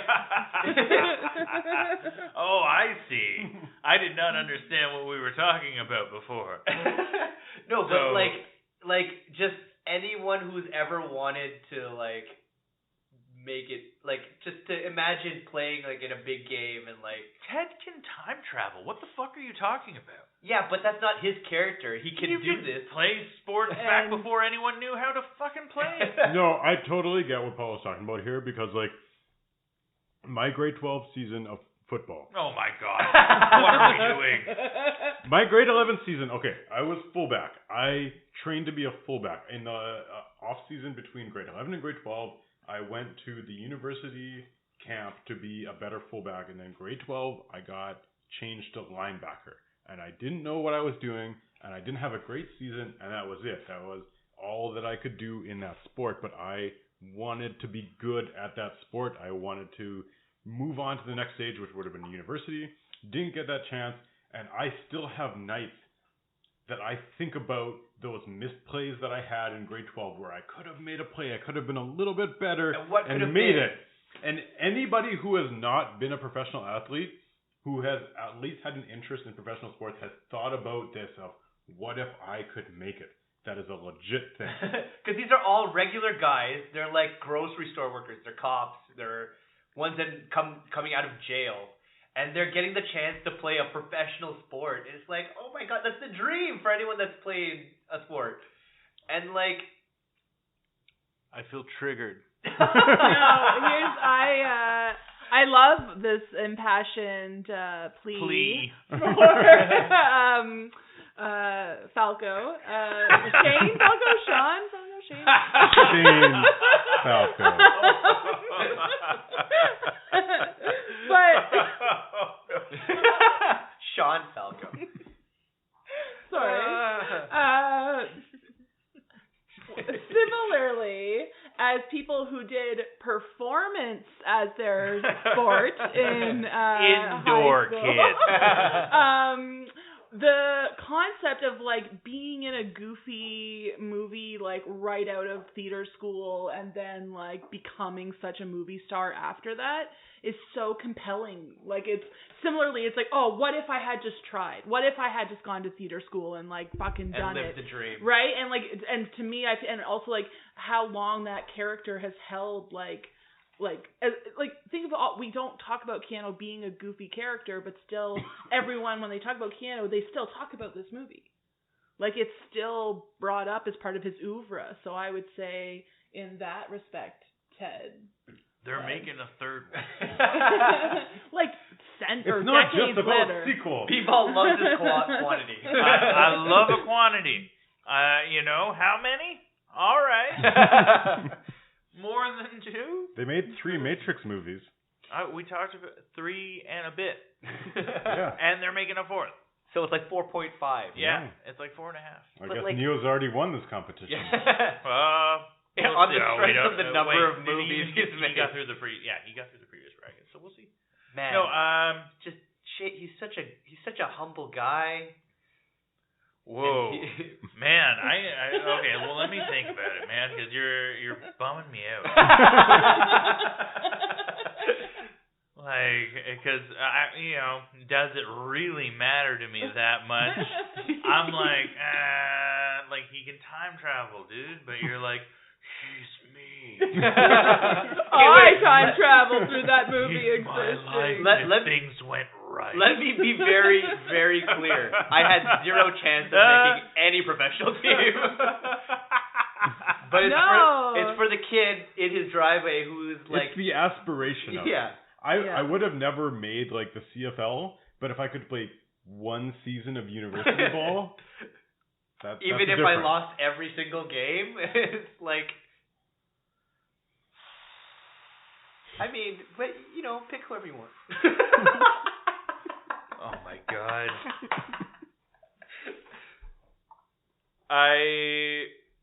Just because I don't think it matters to Shadoe and I that much. No, okay, come on. No. Have you watched The Replacements? Do you remember the character? Okay, also I want to make this clear. I haven't seen Bill and Ted. Oh, okay. Do you want to make a counter argument for Ted? This quickly turned into a... Or are you just picking him because you know Ted more? Or is there something you really like about Bill and Ted that you want to argue? I feel like this is... The judge is not impartial. I don't have a decision. I vote for the football man. I vote for him. I vote for the football man. The football one. He has my vote. What are your thoughts? #Falco forever. Is that from Bill and Ted? No. Oh, what? Wow. Okay. Shane Falco, in a surprise, is on to the second round. Ted Logan is That's out. the last name of the guy. #Falco forever. Sorry, I didn't hear what you said. It's all good. Yeah. Okay. Moving on to the second round. John Constantine versus Neo. Thoughts? I feel like I should stop arguing so hard. You want Constantine over Neo? Yeah, I do. Why? I really that do. makes no sense. He's basically Jesus as Neo. I would pick him over Jesus. He's Cyber Jesus. The judge is impartial and also wants Constantine. Are you crazy? They made one Constantine. You're really movie. leaning on this sequel argument. We all know that Neo is the most iconic character. He is. Of, certainly Keanu Reeves. Of film. Possibly. Yeah. Right? Like, it's the character that launched 4.5 movies. And it... fun fact, you guys know this, it wasn't originally going to be Keanu Reeves who was going to be the original role. Smith? Will Smith. Yeah. Yeah. Okay, here's a question for you as a Neo supporter. Who is the better character, Neo or Thomas Anderson? Who's Thomas? Mr. Anderson. Mr. Anderson. Does Keanu give a better performance as Mr. Anderson or as Neo? And that's including all three movies. Sure, I do feel that there's I'm not understanding, because he basically, that's just the name that he's been given. I disagree. That's hard to say because it's part of his arc. So I think the better part of his character is in the beginning of the movie, where he's like, let me give you a deal. I give you the finger, and you give me my phone call. I think he's more interesting in that scene than any scene in the 2.5 movies after when he's Neo. I think because that's it. Oh, sorry. Go ahead. Sorry. Well, I'm just saying, that is the kickoff. That's what makes him interesting enough to be brought in. That's his everyman peak. But once he becomes Neo, he's just kind of like, I'm Superman. But he is. You take someone that at the very least feels like they knew things, right? That's where that's coming from. How about I give you the finger, and you give me my phone call, right? That's because he knows everything that's fucking going on, right? He can... Or he thinks he does. He thinks he does, exactly. As far as he's concerned, he's got all this shit figured out. And then, bam, he's in a fucking sack. And bam, he has no mouth. Yeah, he's got no mouth. He's sliding down a grease tube, and someone's plugging a wire into the back of his head. Like, he's completely out of his element from that point forward. It's not like he lost that element of his character. It's that part of himself couldn't be exercised because he doesn't know everything anymore. So what do you think is his best scene as a character after Neo. that realization? I think some of the stuff between him and the Oracle are pretty interesting. It is. You know, there's that element of things is pretty cool. Of course, fight work really doesn't come in too much into these conversations, but like the guy learned pretty serious martial arts. At the same time, like Keanu, he dedicated himself to the physical part of the role, and so like that, you got to give respect to that at least. Yeah. And you know, like a lot of it is him posturing, right? Like he has this power in there, and then eventually he has to sort of show a disregard for entities that are otherwise powerful, right? Like he kind of needs to be sort of, I don't know, like play this part weirdly of the godlike character. So like, you know, another area of characterization that I think is good with him is like his interactions with the Agent Smith character, right? Like that's all again, it's like they're brief. Really, because it's before they start like, fighting. Exactly. Like, oh, how's it going? Oh, I'm good. You know, shoulder shimmy, and then they start throwing down. But like he holds his own against that guy. What's his name? Hugo? Is it Hugo? Hugo Weaving. Yeah, he holds his own against Hugo Weaving. Hugo Weaving chews the scenery. Yeah. Like I don't know. Who are you leaning towards, Shadoe? Constantine. Ooh, how come? I mean, this is undecided. We can just throw out tops. What? Go ahead. Go ahead. Cheers. What? Because I want to hear, again, more reasons why Constantine will be picked over perhaps the next So we've talked a lot about Neo. round. Paulo, do you want to talk about Constantine? I'll talk about Constantine again. Yeah, see, that's why. I mean, just on top of what I've already said, he's not like a superhero. I mean, you might have to That is save a some for the horseshit next statement. Constantine? He's not a superhero. He's literally in the DC universe. Yes, he is. First of all, he's from the comic book. Yes. Second of all, he's not a superhero. I get that. He fights fucking demons. Yeah, he does. Paulo. He does. But Get out of here. He's fucking struggling. Like he can't. He can't fly. He doesn't have super strength to like. He can't fly. He fucking mind warps to hell. Kiss my ass. Yeah, but not out of his own like internal power. Like he knows. Fuck you. It's We're not out of talking his about own internal power. Constantine, the Keanu Reeves movie, not the comic. Yeah. Just clarification. Yeah, we are but talking he does that in the specifically movie about. too. Yes, he teleports to hell through a seance with the help of his friend. based on his instruction. Yeah. It's not like he has to go to people to figure this shit out. Yeah. He knows how to but do like it. he knows these things, but he doesn't have like power to do these things. He Like, absolutely has power. You are insane right he now. has Knowledge power is to see power. the demons. The power that he has is to see exactly. So that's Yeah. a weird superpower. Yeah. And then he literally tells "fuck you" to the devil, and the devil has to be like, "I take it.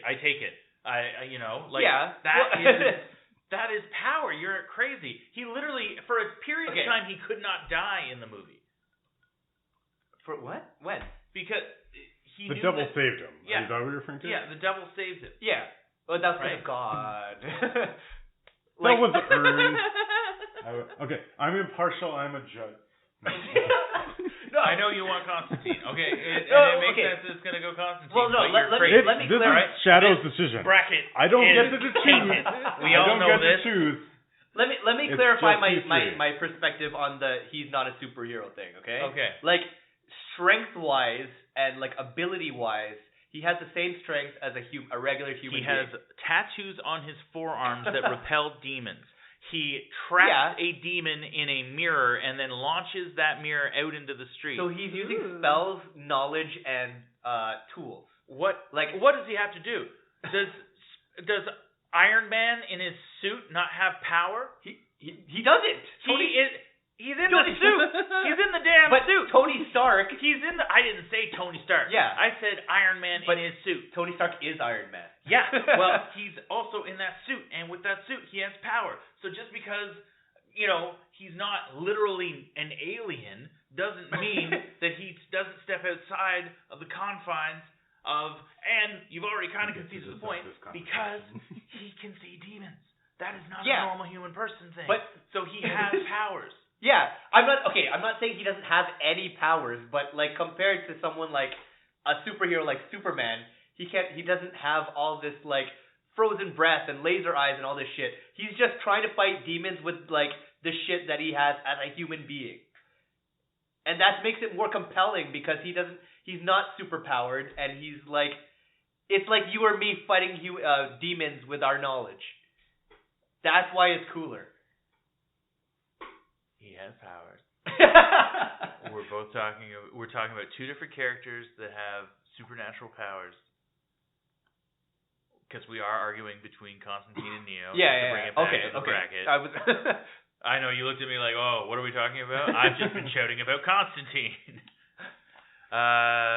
But no, hey, that's fine. That's fine. Okay, so Shadoe, you're gonna decide this one. Okay. Do you have any questions? Are you decided, or do you have any questions between these two that you want to ask to prolong the argument? No, I'm decided. She just wants it to end. What is your decision? As someone who really enjoys chaos, I'm staying with Constantine. Okay. All right. This is why Let's move. Dictatorships exist. I don't want to argue for my likes anymore. If you guys haven't had enough Ben versus Paulo arguments, we're going to move on to the next round, where we have Come on. We should have made me the judge of this, because I've got the actual Jack only Travern impartial one versus here. Shane Falco. Who are we arguing? Oh, okay. Shane Falco versus Jack Travern. Okay, well, should we just kick it over to Shadoe? Well, you know what the answers are on either side. We've argued either dude already very hard. Either side, totally get it. I love But that we not haven't against said who we're arguing those- for. Yeah. But Everybody we already knows. know. We know, okay? Fine. but Shadoe, do you have some uncertainty here? Do you have specific questions you would like to ask to help you figure out who you're going to vote for? Because ultimately, these two guys are decided. Your vote is going to decide this. Okay, this time I'm gonna say, what's his name? Jack Travern? Travern. Travis? Jack Travern versus Travern. Shane Falco. Okay, Jack Travern is my choice. No argument. We're just moving on. I agree with that. What's your logic on this? Shane Falco barely squeezed by the last round, so between Speed 2 and. But again, if the first Speed. Oh yeah, you're right. It's the first Speed. Sorry, guys, we've been. Wait, yeah, great. As somebody who hasn't seen Speed 2, does Jack Travern get recast, or is it a different person? I think it's a different guy, right? Yeah, I think it's a different guy. Okay. Yeah, but not like a 007 situation. Okay. No, it's a regular Speed. Yeah, no, I would say, but again, because like the bracket's weird, because is it like best character or most like attached to Keanu Reeves? I mean, like you can argue either way, right? Like Jack Travern is easily more attached to Keanu Reeves. Yeah, so that's kind of where I'm going. But technically, if we're arguing about character development, I don't know. It seems You would think Jack Travern's more attached to Keanu than Shane Falco? Yeah, 100%. I don't think. Shane Falco. I don't think a There lot. are. I love the replacements more than the average person, I think. It's probably me, like the age that I grew up on, but like for me, Shane Falco is more Keanu Reeves than Jack Travern. interesting. I think it fits him more, as I know Keanu Reeves. Like I think it was just a know more Keanu important Reeves. movie for me at that age. Yeah, no, Yeah, well, that makes and sense. that's why it. And means so as much. somebody who played football growing Yeah, up. super into football. Yeah. And then there's a movie about average Joes playing professional football. Has a stripper girlfriend. Yeah, no, and- it sounds. I mean, damn, I think I recall enjoying it, like for sure. But I'm definitely unwavering in Jack Travern. Makes the most sense. He's such a strong character. He carries that entire movie.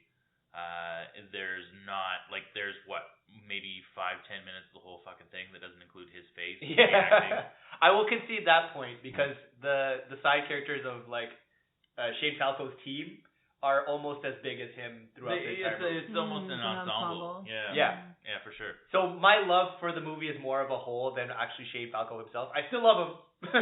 Interesting. But like that's the reason I picked him in our football in our sports movie episode podcast. All right, well, let's go down to our finals here. Jack Travern versus John Constantine. I'm not gonna let this one go. Okay, before we let Ben and Paulo argue, Shadoe, what are your thoughts on these two based on the conversation? You know what? Let Shadoe decide. We don't even get to speak. Oh no! I want you guys to speak. Yeah, no, I think there's more to be said here. I don't know. I do. I think, especially because. Gonna start stretching. I'm bunched. I'm gonna take another drink. I can't drink. Bunched. Can I get a glass of water? You have water? Yeah, here. Just put on. Okay, rum, water, it's all the same. Go for it, man. I'm feeling froggy. Oh my god. So does the question now that it's the final round? Is the question like? Is it like best character, most attached to Keanu? Like, is it a combination of both? I have purposely not defined the question. Right. I think you can look at it in any way. You can argue it from multiple dimensions, and it's really just best Keanu character. So maybe for these two, because these two are about to give their arguments. Yeah. What matters more to you? Like, what type of arguments should they give when arguing their character? Because we know what side these guys are on. If the character, how would Keanu's career be different if he did not play the character? Oh man! I think that's a really interesting question because I don't know if Keanu gets John Wick without John Constantine. Ooh, that's a good point. I respectfully disagree with the judge. There is no Keanu Reeves as we know him without the movie Speed. Up until that point, we've only seen him in Point Break and as Bill or Ted of the Bill and Ted. I think he was Ted. I think he was Ted. He was also in Dracula. Yes, he played. We have not talked about Dracula. He played the nerdiest in Dracula. My lord. Yes. The unfuckable one, I believe. If not officially his name, his somewhat designation. So that all happens before Speed. Speed hits.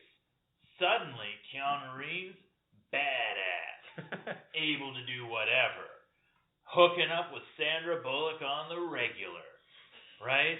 Look at that guy. That's a picture of a modern man.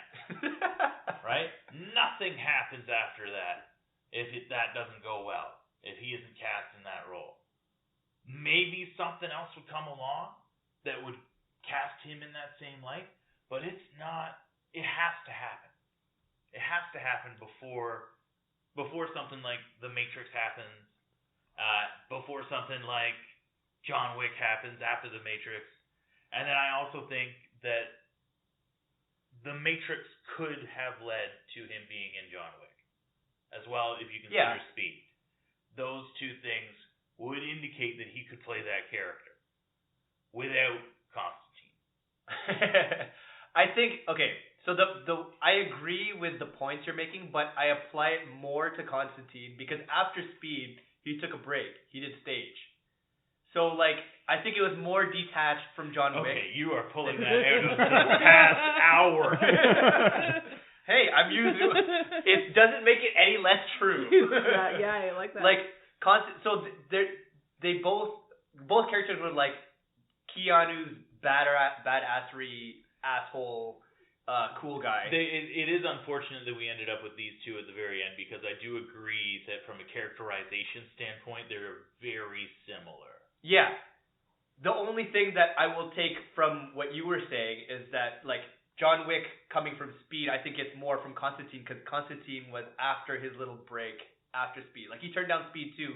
He didn't keep going with that character until he came back. He did do Matrix. Yeah, I know. Before Constantine. Yeah, well, I think we can both agree that The Matrix is more of a reason for John Wick than either of these two movies.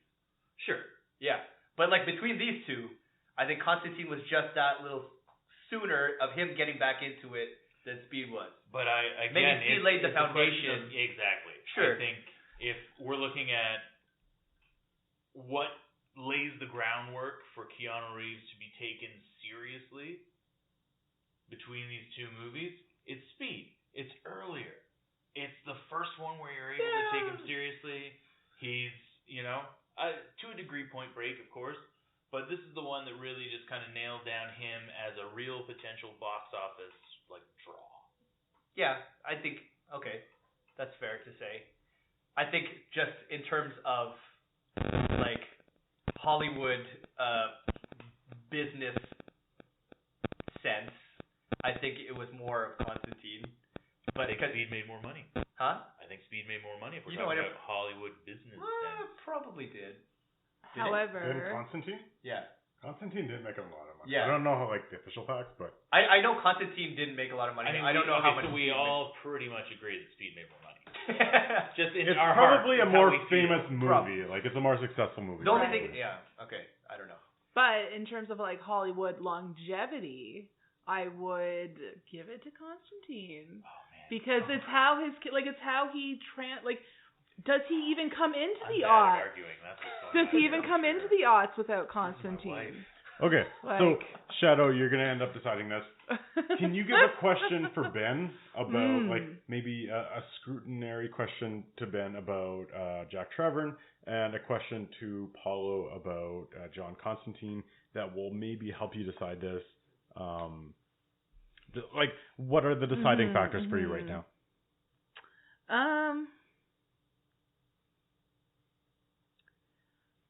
This is a real classic versus interest, though. Speed is now a classic movie now, right? It is held up. Versus, okay, what about the impact of Constantine's character being a cigarette smoker? In what way? Just in general? Well, because I remember seeing something where smoking was basically out of Hollywood movies, and then Constantine almost kind of it was that movie and two others came out right around the same time that kind of brought it back in, and it was being directly blamed for an increase in teenage smoking. Really? And then this could just be a grasping at straws article from that time. I mean, it was a big part of his character, but I will argue that if that was the case, I think I wouldn't blame it on Constantine. I would blame it on teenage stupidity. Because if they watched the movie, they would realize that he has pretty aggressive cancer. Yeah, right. The whole reason why he's trying not to die and go to hell. Well, not the whole reason, but the whole reason he's probably gonna die and go to hell is because of his lung cancer from his incessant smoking. So, I think that. And in that case, smoking is so bad for you, but also so terribly addictive that even though he knows he's completely fucked if he dies, he doesn't stop. He would rather fight more demons than stop smoking. It is interesting how that impacts, though, because even though it's framed as a very negative thing in the movie, he's still a very cool character. Yeah. And it's a cool character who smokes. You still kind of get that impression, so I definitely see where that would come from.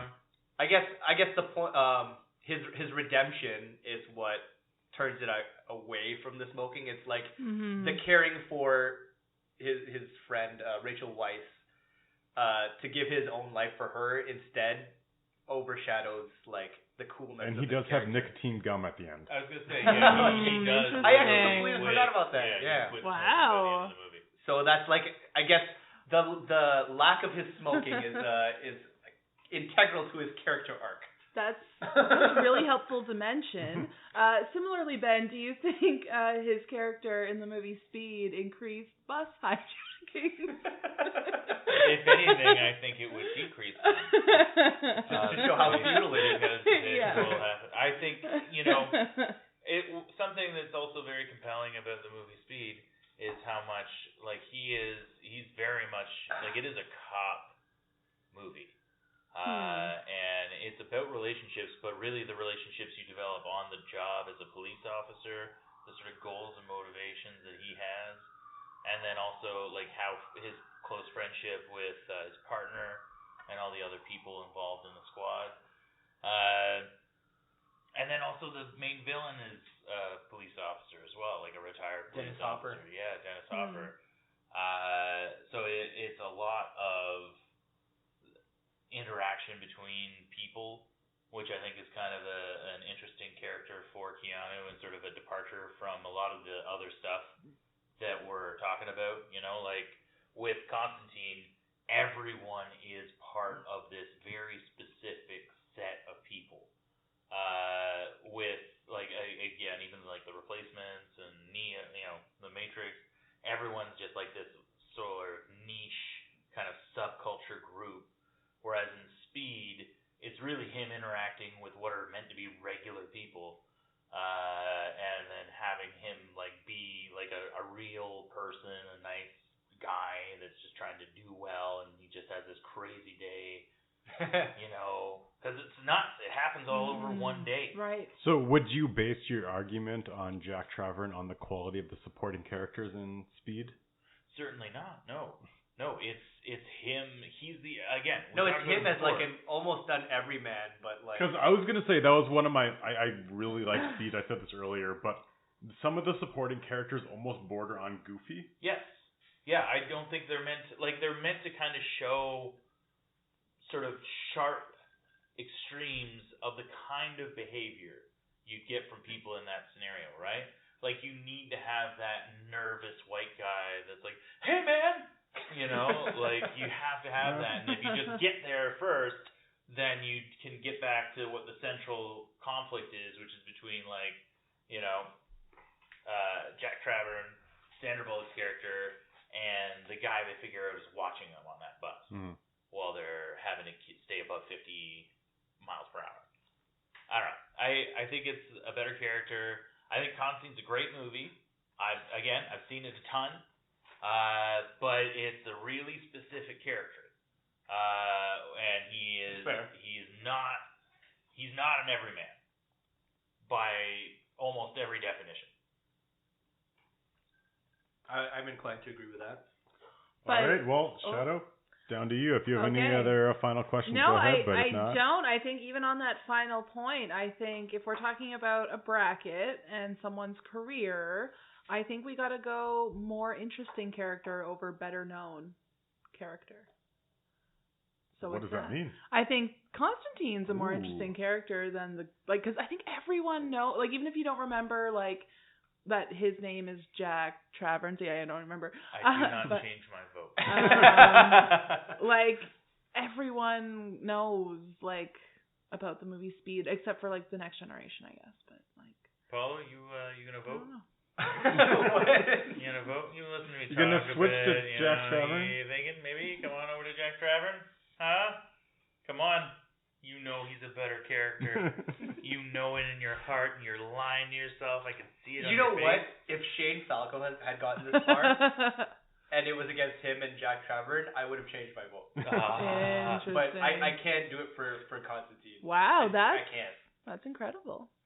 So I guess that's where we're at. John Constantine has been picked as the best Keanu Reeves character. Oh, interesting. We can debate this in the comments. Yes, this will let be the us first know time if that I you will be agree. savagely attacking the podcast. Are you gonna catfish? Huh? No, let them see. Okay. You're gonna see all these comments from Gertie on Instagram. Instagram. It's on Instagram. Yes, I have access to her account. You're gonna get some scathing stuff, and then 2 paw prints and a heart, because that's her signature. That was I actually thought I was gonna lose after that one. I did not expect Constantine at all to do that well. I really wanted Constantine to do well, but I did not expect him to do that well. I don't know why I just automatically got so passionate about Constantine, but there you have it. I respect the results of the vote. I might be looking for a new place to live. I believe. Let's move on to the next segment, everyone. We all know what happened here. All right, our next segment, we have come up with some ideas, both for existing movies that we want to replace a character with Keanu Reeves, and some new movie pitches that we want to propose that kind of showcases Keanu's skills and abilities. So I'm going to say first, we're going to talk about existing movies that we think would be better if we replaced one of the characters with Keanu Reeves. Not all of us have come prepared with an idea for this, but for those who have, do you guys have an idea for a movie you'd like to replace the character with, and what is your justification? Ben, it looks like you are ready to go. Yes. Okay, so I have a replacement example. It's the movie You've Got Mail. Ooh. With obviously he's replacing Tom Cruise. No, Tom Hanks. That's a bold. Yep, he's replacing Tom Hanks in You've Got Mail. And what would happen is they would begin the regular, the correspondence over mail, and then he would enter into the Matrix and pull Meg Ryan into it, revealing the true nature of reality. And then, of course, to tie it in with the previous success of the Matrix, they would come out of the Matrix, knowing now after their meet cute through AOL or whatever, knowing now that they're meant to be together, they would jack out of it, right? And then he would turn to her and be like, no, I love you. Right? Instead of I know Kung Fu from, again, the seminal, and I can't believe it, like 5th place Neo character. But that's my one. Replace You've Got Mail into a techno utopia where Meg Ryan is now basically Trinity. Hermione. Okay. That's my replacement one. Who else had a replacement one? Was it Paulo? I had one. I also have one, but you go first. Okay, I'll go for. So mine was American Ultra. Nice. It's the movie with Jesse Eisenberg. He's like a stoner, but then he turns out he's like actually a CIA sleeper cell. Yes. So obviously I'm replacing him with Keanu Reeves, so we can see his full range of goofy stoner deadbeat guy, while turning into John Wick in the same movie. But like a little more on the silly side, which I'm hoping for, and then we can see that side of him. Maybe. Who knows? We'll see how he plays it. But it's essentially the same movie, but I want to see Keanu Reeves play that role. That's actually, so I thought, what action movie has come out recently or in the last like 10 years where the lead has just been lame? And I kept looking through a bunch of them, and a bunch of them were like, they're bad despite a really good lead performance. And I was looking for a movie that was like, what's something where I can just replace a very lame lead actor? And that's actually a really good choice, and I didn't think of that. But that's perfect. Thank you. But the one that I came up with was Goon. Oh! Because Keanu, before he decided to commit to acting, was actually on a path to a good career as a NHL goalie. So he's actually a really good goalie, and I was thinking the character of Belcher in Goon, who's a forgettable character, but you would have to change the character a lot, but essentially just put Keanu in a hockey movie because he commits to action, he commits to being like part of that character, and it's like, I think you could build out a much better character as part of the Goon movie, which is really kind of a dumb hockey movie. But I think you can build out a better character that you can make it a bit more of an action hockey movie. And something there's something there. I don't know how the movie looks like, but I think I just want to see Keanu commit to like a sports role. I'm curious to see him play like a meathead simpleton like Sean William But Scott. I would even say like Sean William Scott in those movies, like he plays the meathead, but you need kind of that serious character to play against him. And I think he could play a character that's been like a veteran AHL player who's been Wait, playing so hockey. the Liev Schreiber one? No, like the goalie in the movie who's kind of a dumbass. Oh, okay. But play him as a serious character who's just like a veteran hockey player who's not that good but has been around. I think that those movies could have done better with. And I just want to see him play goalie because apparently he's a good goalie. Another replacement one would be him in the movie The Wolverine. That's bold. Yeah.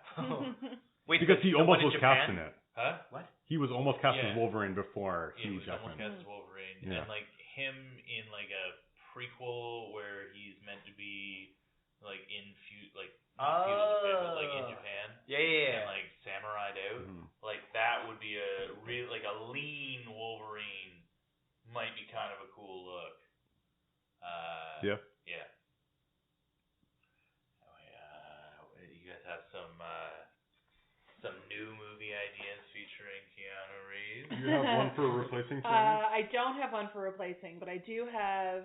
Basically, it's not a new movie. It's just what I want to see again, repackaged.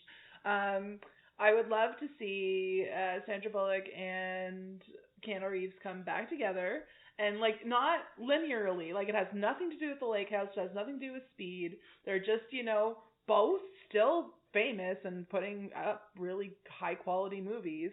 So maybe it's something like how, her and Melissa McCarthy partnered in The Heat. Mm-hmm. Maybe it's like a buddy thing. Like, a buddy cop. Like, maybe it's like a buddy cop thing. Yeah, type. Something like this. He's the Benjamin Bradley. Yeah. Maybe. I really think there could be a lot of fun, especially like maybe like I really believe that the two of them like not just had feelings for each other, but just like have this such like compatibility that I would almost just love to see them like improvise. Like they throw like a couple of like really cool loose ideas at them and see where they go with it. I would love to see that. But then we saw that basically with that Winona Ryder one. Yeah. So Do you guys see this? Oh my God, what was it called? I think it's called Destination Wedding. Yeah, it's Destination Wedding. So it was basically like two people who are like wedding guests, but they hate each other. But like it's just him and Winona Ryder in the back of a bus traveling through Europe. Yeah, making conversation. Yeah, and that's the entire movie, just the two like. Patty. Yeah, so it wouldn't be that because that was dreadful. No, it was fine. It was fine. I was wondering why Winona Ryder kept coming up when I would search Keanu Reeves. Yeah, that's probably why. And then they did a press tour pretty recently because that was within the last 5 years. Yeah. They did that movie and they were doing it together. Well, and because they might have played a married couple, but like that were in the process of being divorced. I don't know. It was a weird movie. But yeah, so wait, were Keanu and Winona ever together in real life? Apparently, maybe, or like What? secretly married, but like not really. Like it's like a fake marriage. I don't know. I'm backing away from this. I don't know. I saw a thing from but again, like I don't believe any celebrity news, so I don't know. That's fair. Yeah, but I only saw something where like Winona Ryder was like, I've been married to Keanu this whole time, but it's like a secret, like wink wink marriage. Wow. But yeah. Anyway, so I would love to see a movie where the two of them, maybe a buddy cop, maybe like, and they of course fall in love at the end. Something like that might be fun. And international would be fun too. Like they have to go on an adventure of some sort. Sweet. Yeah. Okay, so I made a Keanu Reeves pitch movie, and I'm very happy about it, so I want to share it. I was really worried that everyone else was going to have this same idea and that they were going to pitch it, Nope. But apparently not. So I have come up with a pitch idea for Constantine 2. Oh my God! It'll have a sequel. I'm very happy that Constantine Validation. But I have pitched a Constantine 2 movie that takes place in 2008, and I will explain why in a little bit, why that's the case. But here's the general premise of the movie. We are introduced back to the Constantine world. He is doing investigations of the supernatural type. We see a bunch of real devil shit type murders that are happening amongst the world. We're introduced to characters kind of around his universe. We do a little bit of world building, and part of what I really liked about Constantine was kind of the real Catholic type mythology that was going on in that world. So I want to introduce a little bit more of that. And we introduce ourselves with a little bit of mystery around people that are committing these murders and we don't know why. What we find later on is that it's actually Papa Midnight. Oh, no. Jimon Hunsu's character who is committing these murders, who is kind of a neutral good character in the first movie.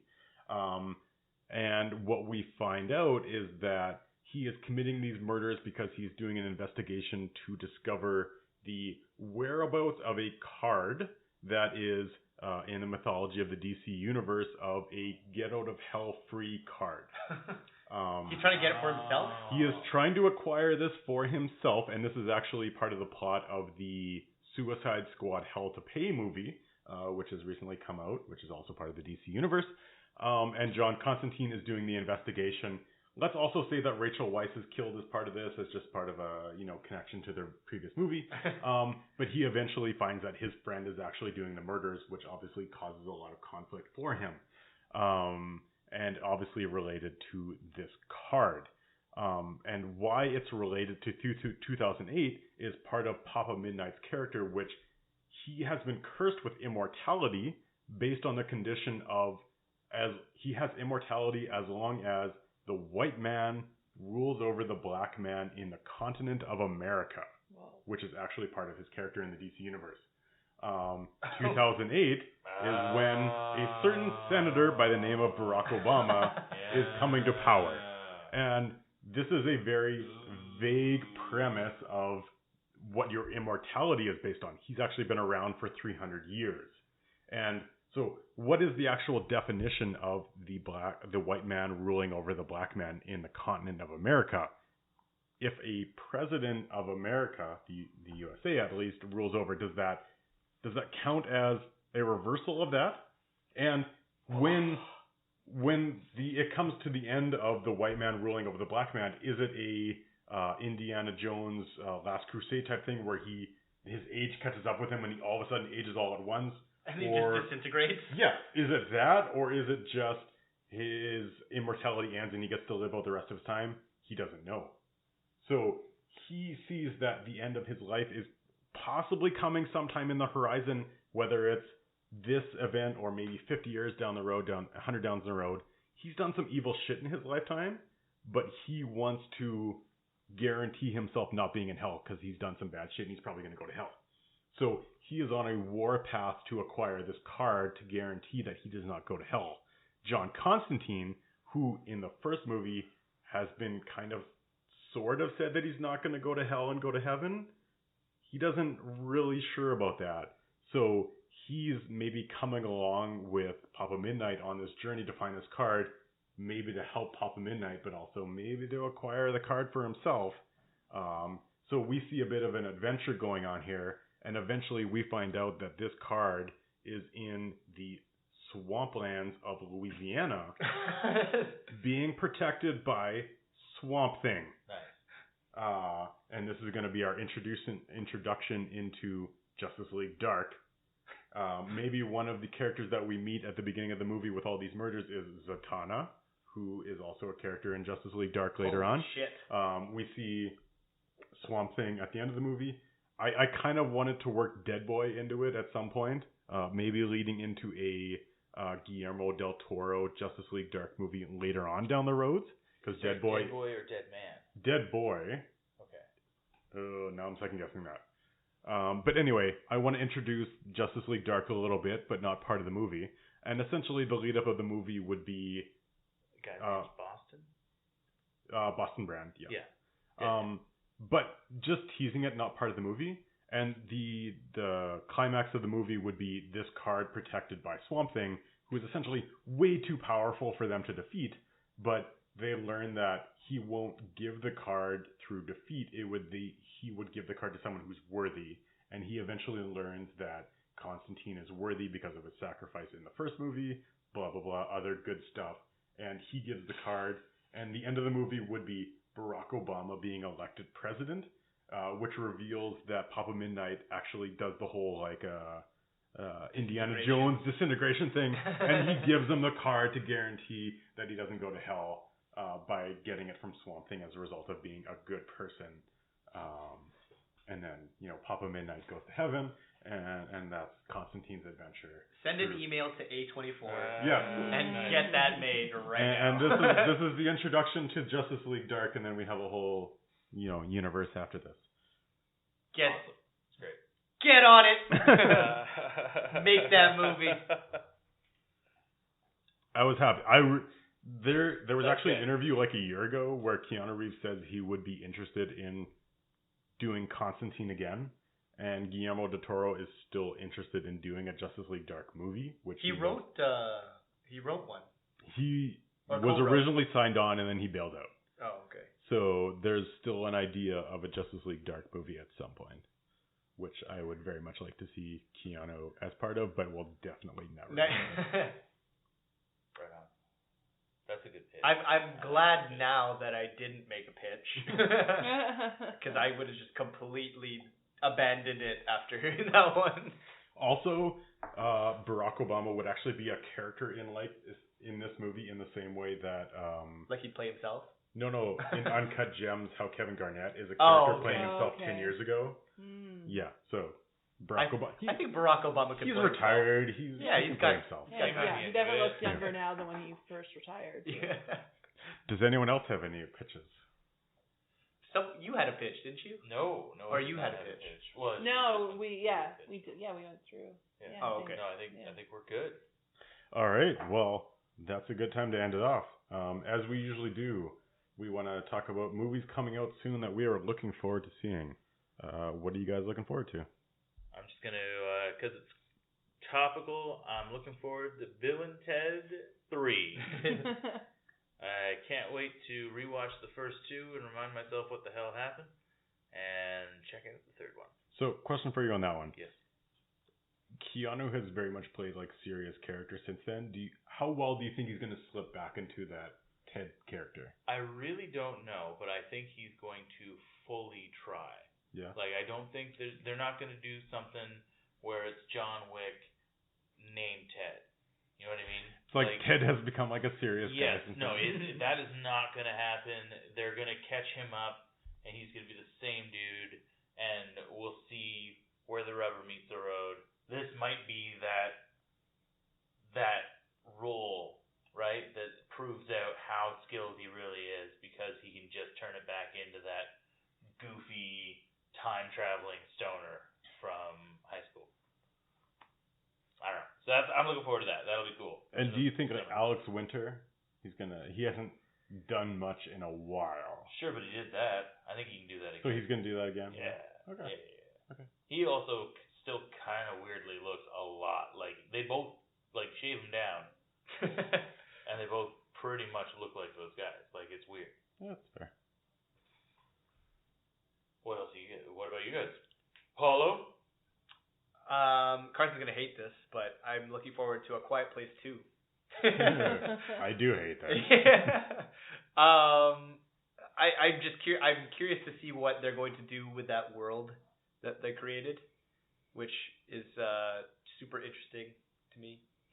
I'm not going to go into it more to not make Carson upset. What, the world? Oh my god. Yes. I think it's going to be a terrible movie.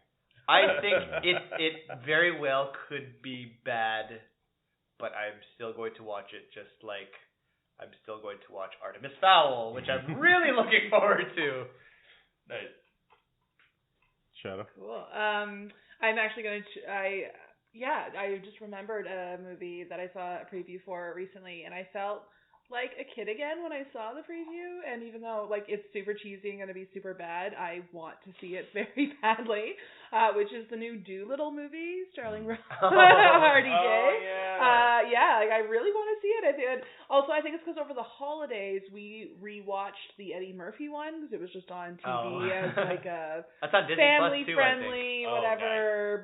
block of movies that was on TV. And, it also held up. It was kind of weird, and there were some moments that because it's the 90s, it's ooh, yikes moments. But overall, as a premise, it's, fun and whatever. What do I want from a movie? to have fun. So yeah, I think I'm not going to press to see Doolittle in theaters, but it will be on my to watch list, I think. I am very interested in the post Iron Man Robert Downey Jr. Yeah, right? Yeah, for sure. On the superhero topic, it's actually coming out tonight, but Birds of Prey, the new Harley Quinn movie. I don't know if it's going to be good, but I'm interested enough to go see it and to see how it's going to be.